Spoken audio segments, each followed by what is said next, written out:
Hello, everybody.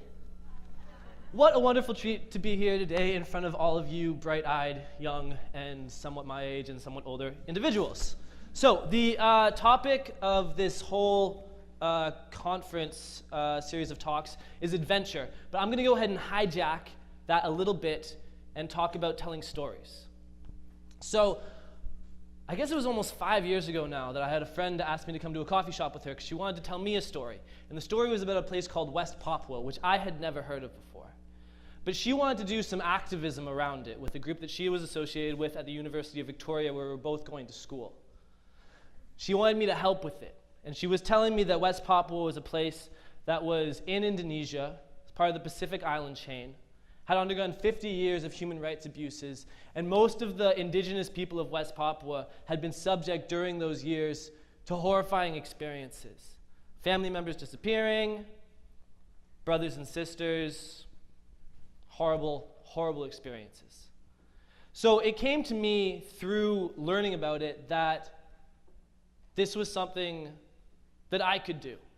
I'd spent most of my professional life up to that point working with children. And through that, I developed a passion for storytelling. And this issue was missing something in the way it was being talked about in the world, in that it wasn't being talked about in the world. The story, which I found beautiful and fascinating and scary, was not discussed.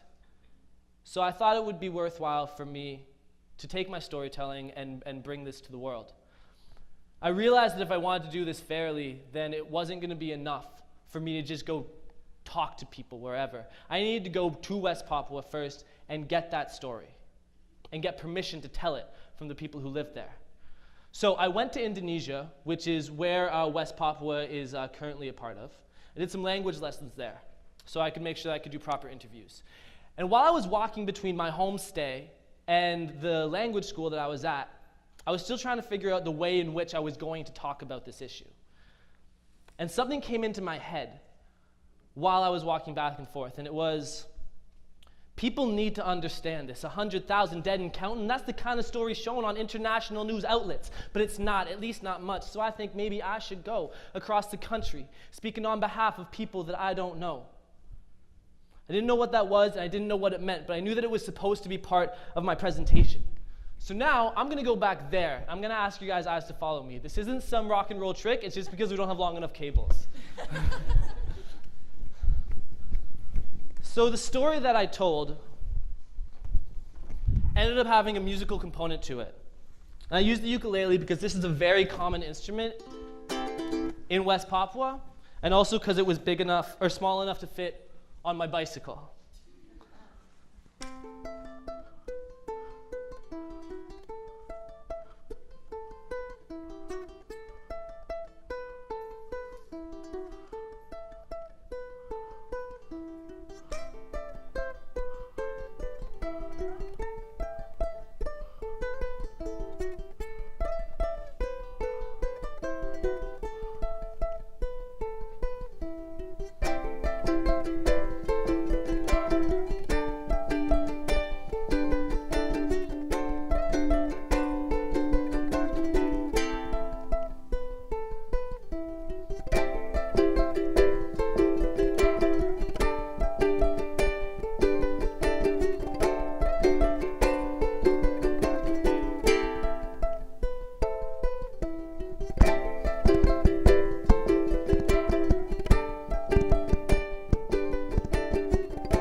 That's not it.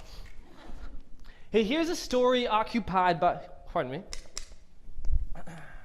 Hey, here's a story occupied by criminalized acts of the tongue of groups that come opinionated, later leaving minus some. Profit margins, missing people, guns blazing in the tropics. You and me, we're gonna make West Papua a household topic. Let's go back. Here I am at 21, and I'm thinking it's time to get engaged. I'm hot to trot, I'm ready to run. I'm hydromatic, Mr. Clean. It's my time to change the scene. And then my friend, she asked this favor of me, so I agreed. Next thing I know, I'm at a booth, exchanging information for signatures about a place I heard about 2 days before. Benefit concert, movie night, we served hot chocolate with a pamphlet, and my mind is growing ideas like branches. People need to understand this. 100,000 dead and counting, that's the kind of story shown on international news outlets, but it's not, at least not much. So I think maybe I should go across the country, speaking on behalf of people that I don't know. Well, that won't work, and that isn't right. So, what to do? Well, I flew to Indonesia, and I took some local language classes. Now I'm here to tell you all about some things that's really happening. There's policemen in the streets, they're shooting guns because they're seeing people demonstrating, raising flags, and asking for their freedom, screaming, "We don't need you here." And we won't respond to pressure, except insofar to say that it comes from the oppressor. We've lived in occupation now for 2 damn generations, seen too many of our family members killed or getting taken, seen too many of our daughters, sisters, mothers being used, seen too many years of living under rule we didn't choose. And they'll point up to the sky, toward the flag that's waving there, as if it were a reference point for all the things that they declare. 50 years ago, they'll say, when that flag had just been sown, we raised it for the first time. We raised it as our own, and it always will be ours. It doesn't matter how illegal. It doesn't matter that for raising it, they'll throw us in a jail cell, because every time that happens, our resolve is growing stronger. The fight's been 50 years, and we're gonna fight for 50 longer.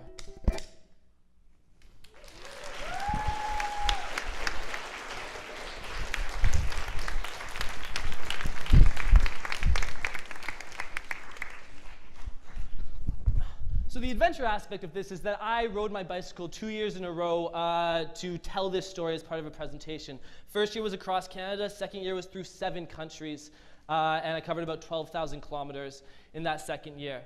The message that I want to leave you guys with about telling stories is that, and raising awareness if you have a passion for a story, is that just because something is important doesn't mean people are going to be interested in it. If you want to be an advocate for that story and for that message, you have to bring your own passion to it, you have to bring your own creativity to it, and you have to remember that people remember stories. And they will always remember stories because that's who we are as people. Thank you very much for having me.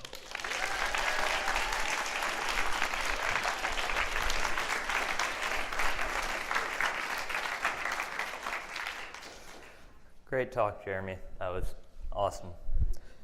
What was one of the biggest challenges you had to overcome in pedaling through Canada and the other 7 different countries to get your message across? Challenges.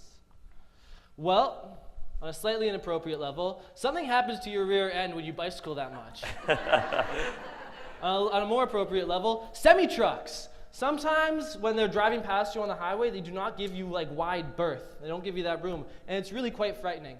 So I recommend if you guys ever want to bicycle on the highway, make sure you have like a mirror so you can look behind you to see what's coming, and be prepared and wear padded shorts.